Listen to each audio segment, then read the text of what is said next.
A parte legal de você trabalhar com a terapia e se medicar é que você volta a ver as coisas que são muito importantes na sua vida, que faz com que você não fique pensando tanto em suicídio. Tem um monte de coisa legal para eu fazer, eu tenho um monte de coisa bacana, eu vou simplesmente desistir desse jeito.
Humanos, em determinados momentos da vida, quando tudo parece não fazer mais sentido, podemos perder a esperança em nós, nos outros e até na vida.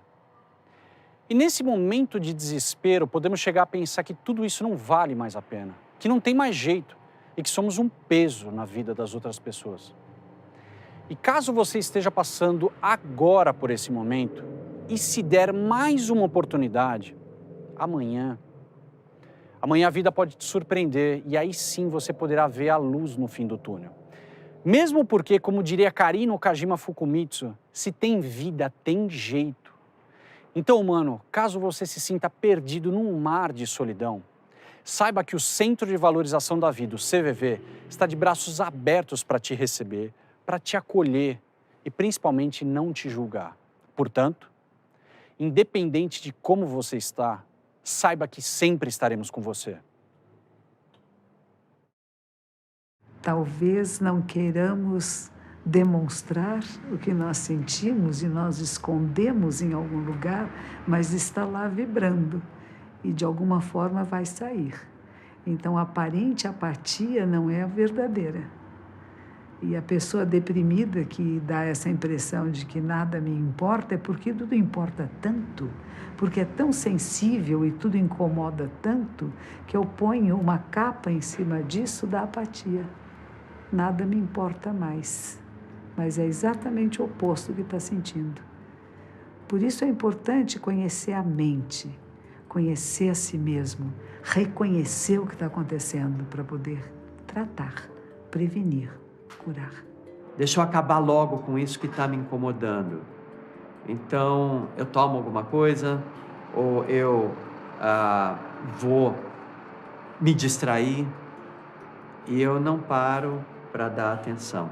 Tudo que é uma negligência dos nossos sentimentos, das nossas emoções, das nossas verdades, é o que acaba tirando a gente do eixo. E aí, justamente, não flui, porque tem alguma coisa travada, tem nó, né, que eu estou dando e não estou desatando. Então, a gente tem que desatar esses nós. E, às vezes, a gente não desata porque a gente começa a gastar uma energia incrível, pensando como vai ser difícil, como vai ser isso, como vai ser aquilo. Na maior parte das vezes é tão simples. E o mais incrível, cara, é a força que essa simplicidade te dá. Nós temos uma realidade interna e uma realidade externa. A realidade interna nós começamos a construir muito cedo. A realidade externa nós vamos conhecendo ao longo das nossas experiências. Como uma expressão até usada na psicologia, como se fosse uma folha solta. Essa é a sensação que o indivíduo tem quando ele se depara com alguma coisa que ele poderia estar acolhido para sentir a dor e para superar aquilo. Então eu me calo, eu fico olhando esse ambiente que me é agressivo, esse ambiente não me é acolhedor, e eu aprendo a dormir. Porque olhar para o nosso lado sofrido é uma coisa que ninguém gosta de saber, ninguém gosta de conversar. Você não fica um cara agradável. E nós estamos vivendo uma época que todo mundo tem que ser feliz. Um dos grandes problemas da depressão, principalmente quando você vê uma pessoa que teoricamente é bem-sucedida, você olha para a pessoa, pô, a pessoa tem uma condição financeira estável, ela tem, enfim, uma série de coisas, e aí a pessoa fala que tem depressão, que não consegue sair da cama, ela ouve que aquilo é frescura. Mas, na verdade, não é, né? Só quem teve ou quem trabalhou com alguém nessa situação que sabe. Eu já tive a oportunidade de trabalhar com gente que tinha avião, era famoso, vai fazer um show, arrasta aí milhares e milhares de pessoas, e a pessoa não conseguia levantar da cama. Precisou de um tratamento, precisou mudar aí uma série de comportamentos para sair desse quadro. A depressão, ela pode ser perigosa se ela for banalizada, se ela não for tratada. E muitos desses casos, né, têm relação direta com os casos de suicídio. Né? E isso realmente a gente precisa observar, olhar, né, e precisa tratar. A pessoa em depressão, ela se sente, né, como se fosse mais uma. Isso não quer dizer que somente as pessoas deprimidas que se matam. Isso quer dizer que existe sim uma relação e que a gente precisa cuidar da depressão, assim como de todos os acometimentos e todos os transtornos mentais. O número que a gente trabalha é 90% dos casos de suicídio estão associados com algum transtorno mental. A pessoa não chega ao suicídio de uma vez. Na maioria das vezes, é uma escalada. Então, não é que a pessoa está tudo bem num dia e no outro dia ela decide se matar. E mesmo quando ela decide se matar, essa decisão não é, assim, definitiva. Muitas vezes ela tem uma ambiguidade, ela quer, mas ela não quer, porque a gente tem um impulso de vida muito forte. Às vezes ela está pensando assim, a vida para mim não tem mais propósito, eu não tenho esperança de melhorar mais. Isso é grave, isso é um degrau no caminho do suicídio. Então é o momento de buscar intervenção. As pessoas precisam saber disso. Não tem que esperar a hora de que ela já está decidida a se matar para ir fazer alguma coisa. A gente tem um caminho muito longo para intervir. Mas muitas vezes é a pessoa, só ela sabe que ela está passando por aquilo. Então ela tem que saber que isso é grave e que isso merece atenção e que isso merece tratamento, porque isso pode ter cura. Só de saber que existe uma possibilidade, muitas vezes já é o suficiente para a pessoa andar alguns degraus para trás. Ela estava subindo a escada em direção ao suicídio e ela fala, não, mas espera um pouquinho. Está sem propósito, mas talvez tenha uma saída. Isso pode ser, acho que uma estratégia até de prevenção de suicídio. Está doendo muito por dentro. E às vezes a pessoa não consegue sair dali. O que eu faço com essa dor, com esse desconforto? Eu vou dormir, eu quero parar com isso, eu quero me matar, quero esquecer. Não sai daí. Procure entender. Você já não ficou triste um dia? Você já não ficou um dia sem vontade de fazer nada? Você não perdeu a esperança em você e na humanidade? E depois, onde é que você pegou? A compaixão que nós tratamos no budismo é sentir o outro, ser o outro, entregar-se ao outro, para, sentindo o que o outro sente, encontrar meios de os dois juntos saírem. Mas não dizer, eu estou num estado bom, você está num estado ruim, eu vou te salvar. Isso não existe. Isso não é compaixão. Quem está longe julga, quem está perto compreende. Eu acho erradíssimo a gente emitir julgamentos para quem tem depressão, para quem pensa em se matar, porque só a pessoa, Alá Caetano, sabe a dor e a delícia de ser quem é. Isso quer dizer, a gente não tem o direito de julgar a pessoa. O que a gente tem que fazer enquanto ser humano é se aproximar para a gente compreender o que está fazendo com que a pessoa queira se matar. Julgamento todo mundo tem. A gente não precisa mais disso, a gente precisa de carinho, de respeito e de acolhimento, sobretudo.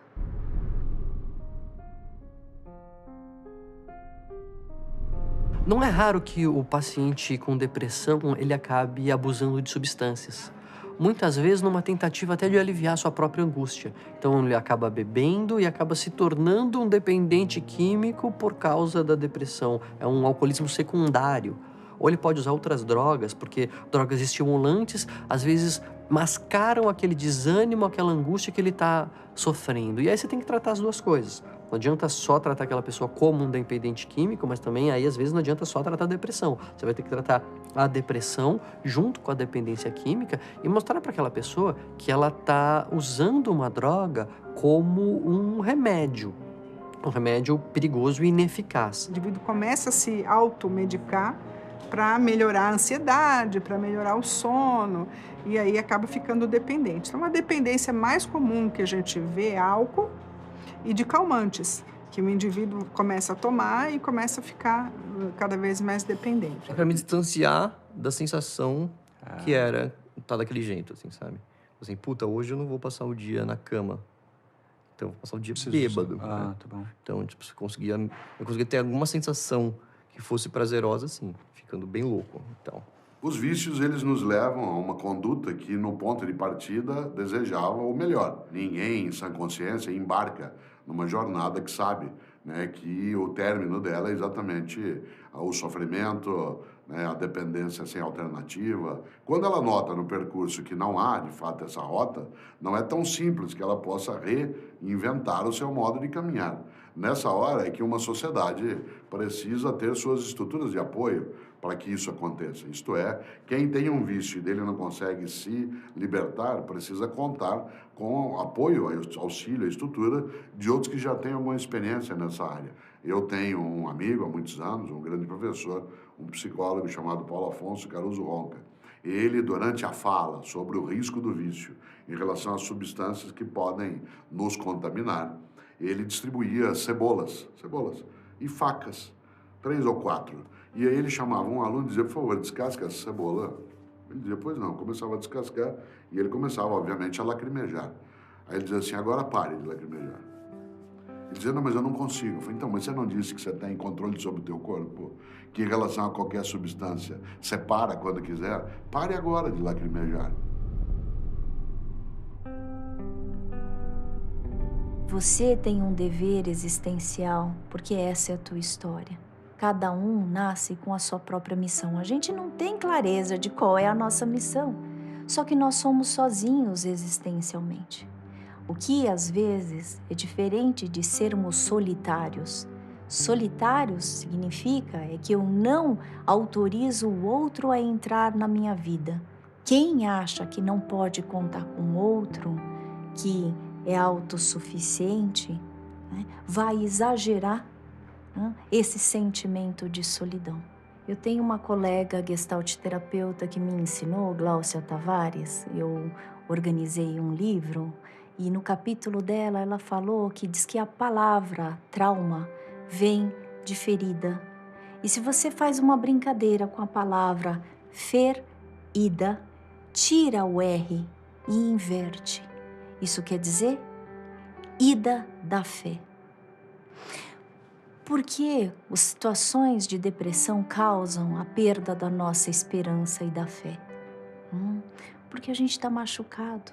Isso é um trauma existencial que faz com que você perca as esperanças.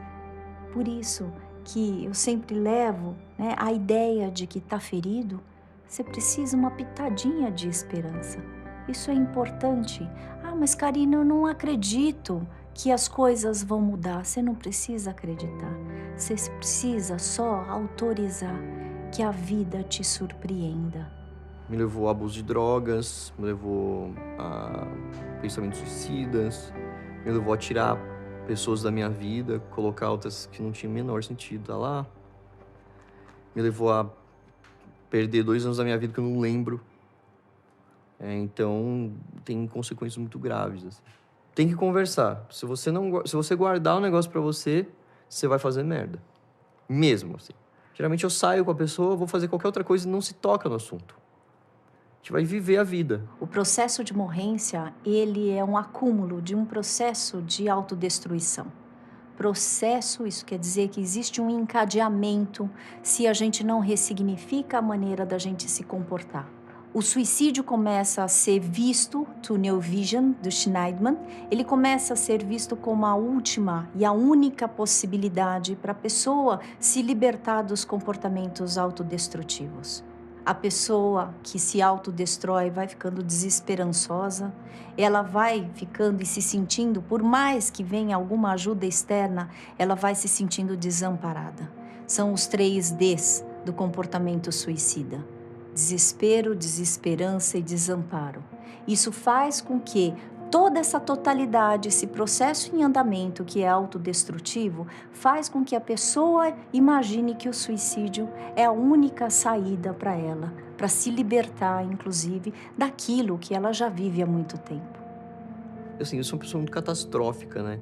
Então eu lido com os problemas de uma forma muito difícil. Agora eu tô começando a melhorar. Então, quando surge algum problema, assim, a sensação que eu tenho é que tudo tá perdido e acabou, assim, sabe? E o lance do suicídio é um lance que fica meio... se isso aqui acontecer, pronto. Eu desisto de uma vez. É tipo o game over, sabe? Desligar o videogame, acabou. Isso tem um pouco a ver com toda a frustração que você passa. Você perde um pouco o apego à sua vida, à sua existência, sabe? Pessoas que têm problemas de sono têm mais risco de suicídio. Então, se você tem um indivíduo que está deprimido e ele não está dormindo bem, dê atenção para esse problema do sono. Ele pode até ter relação com a depressão, mas ele deve ser tratado como se fosse uma outra doença. Imagina que você está deprimido e que o único momento que você está bem é a hora que você está dormindo. Imagina você perder essa habilidade de dormir. Eu diria que é a desesperança mesmo, que é um fator maior para um indivíduo deprimido cometer suicídio. Primeira coisa é perguntar para a pessoa o que supostamente o suicídio te ajudaria. Quando a gente faz essa pergunta, a gente abre, né, uma possibilidade da pessoa desabafar, da pessoa compartilhar sobre o seu sofrimento. Me conta como é que eu posso te ajudar ou como é que você poderia se sentir ajudado nesta situação. Porque ninguém pensa em suicídio porque está tudo bem na vida. Como que eu posso estar com você, te respeitar nessa condição de sofrimento e mesmo assim, né, que você consiga, e eu tô junto com você, né, que você consiga encontrar e construir manobras para você lidar com essa fase difícil. Tudo vai passar, tá? Tudo passa. Então, daqui a algum tempo, se você se der chance, e se você me der a chance de te acompanhar, a gente vai poder olhar para trás e falar: eu suportei aquilo que eu imaginava que eu nunca ia suportar. Como diz a filosofia, né, o suicídio é uma solução permanente para uma questão provisória.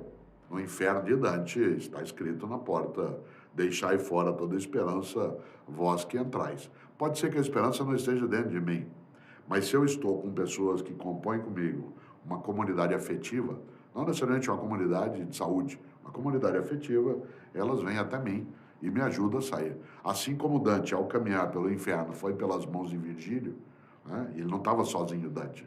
Quando ele chegou na porta do inferno, ele pôde dali sair pelas mãos de Virgílio. Sempre haverá na nossa vida algum Virgílio, alguma Virgília, né, que conosco esteja e que possa nos ajudar a não anular a esperança. Se eu não aguento mais sofrer, o que eu faço?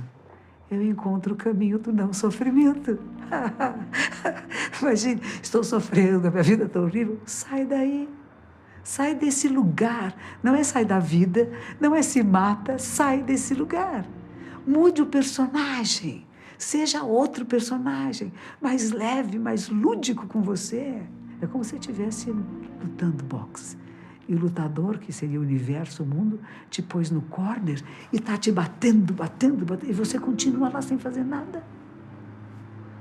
Abaixa, esquiva, sai, foge, corre. Não é feio.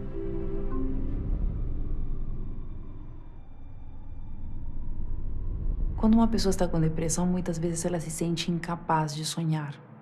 Porque é difícil você querer imaginar, concretizar alguns planos, quando muitas vezes você não tem força nem para sair da cama. Precisamos que as nossas metas, elas possam ter o tamanho dos nossos pequenos passos.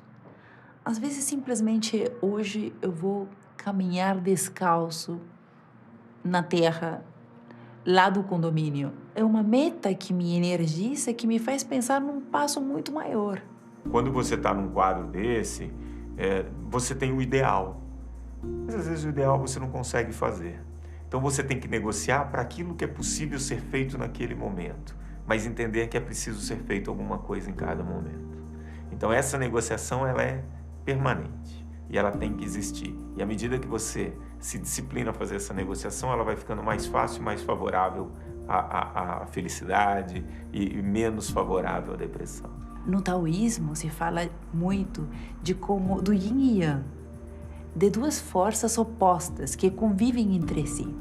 Essa característica se vê em todo lugar, através das ondas do mar que vêm e vão, através da nossa respiração que vem e vai, e através de tudo que é vivo. Tudo aquilo que é vivo é impermanente. Se nós vermos dessa maneira a depressão, a gente poderá também conviver com essa impermanência, sabendo que há momentos nos quais a gente precisará trabalhar muito mais para se ancorar no presente e outros momentos nos quais a gente poderá se relaxar através do nosso sorriso. E assim fará com que possamos estar mais o quê? Mais presentes para quando essas mudanças acontecerem, mais atentos para a vida, para aproveitar a vida em tantos seus sobes e seus desce. Fizemos uma vez um retiro de rua. As pessoas foram passar alguns dias meditando na rua e tiveram uma grande interação com moradores de rua. Voltaram dizendo: se eu perder tudo, eu posso sobreviver e ser feliz. Porque eu não preciso de tudo isto que a sociedade diz que eu preciso para ser feliz. Tudo tem um processo, até mesmo as metamorfoses que acontecem tão rapidamente, como, por exemplo, de uma borboleta, na proporção da sua vida, isso é bastante tempo. Toda transformação é um processo. E precisamos fazê-lo passito a passito. Tem que ser bem suave, suavecito. Precisamos fazer com que cada mudança seja uma grande conquista. Mas quando a mudança ela é consciente, eu posso escolher para onde eu vou. Eu posso escolher quem quero me tornar. E se eu faço essa escolha consciente para o caminho da minha felicidade, é claro que eu vou me tornar mais feliz. Por gentileza, feche os olhos. O que a sua intuição quiser compartilhar com os nossos humanos, por gentileza, é o seu momento. Queria compartilhar, ainda mantendo os olhos fechados, o tempo que temos para viver do nascimento à cova não é muito extenso e por isso ele não precisa ser também pequeno. É possível perfeitamente fazer da vida alguma coisa menos temerosa, menos medrosa, menos na retranca, menos acanhada. É perfeitamente possível fazer da vida uma oportunidade de desabrochar a própria natureza, indo atrás do que de melhor você consegue fazer e sem medo de buscar o máximo de intensidade em todas as performances. Não há por que se deixar escravizar pelo olhar medíocre de quase todo mundo. Não há por que ir atrás daqueles que se juntam em bandos para se proteger. Não há por que torcer para que o outro vá mal, consiga se safar do primeiro facão que vier degolar as pessoas. O ideal seria que você com você mesmo, no íntimo da sua consciência, superasse o seu sarrafo a cada dia e fizesse disso um momento colorido, desafiador e feliz.